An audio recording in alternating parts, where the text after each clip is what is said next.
సర్వలోకమునకు ప్రజాసంఖ్య రాయవల్ కైసరు ఐగుస్తు వలన ఆజ్ఞాయను. ఇది కొరేనియా సిరియా దేశమునకు అధిపతి అయినప్పుడు జరిగిన మొదటి ప్రజాసంఖ్య. అందరూ ఆ సంఖ్యలో రాయబట్టుకు తమ తమ పట్టణంలోకి వెళ్ళిరి. యోసేపు దావీదు వంశములోను గోత్రములోను పుట్టినవాడు గనుక తనకు భారీగా ప్రదానం చేయబడి గర్భవతి అయ్యుండిన మరియుతో కూడా ఆ సంఖ్యలో రాయబట్టకు గలియాలోని నజరేతు నుండి యోదయాలోని బెత్లెహేము అనబడిన దావీదు ఊరికి వెళ్ళాను. వారు అక్కడున్నప్పుడు ఆమె ప్రతిఫలితములు నిండెను గనుక తను తొలిచూలు కుమారుని కని పొత్తిగుడ్లతో చుట్టి సత్రములో స్థలము లేనందున ఆయనను ప్రసూల తొట్టెలో పరుండబెట్టెను.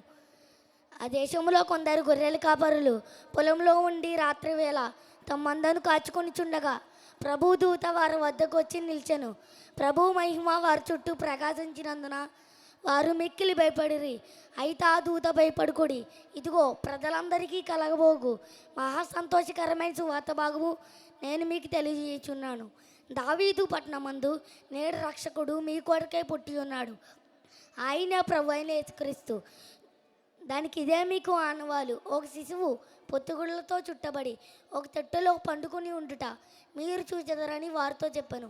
వెంటనే పరలోక సైన్య సమూహము ఆ దూతతో కూడా ఉండి సర్వోన్నతమైన సన్ములలో దేవునికి మహిమయు ఆయనకి ఇష్టలైన మనుషులకు భూమి సమాధానం కలుగును గాక అని దేవునికి స్తోత్రం చేయుచుండు. లోకాసు వార్త 2వ అధ్యాయం 1 నుంచి 14 వచనములు. My name is Ranjit Kumar.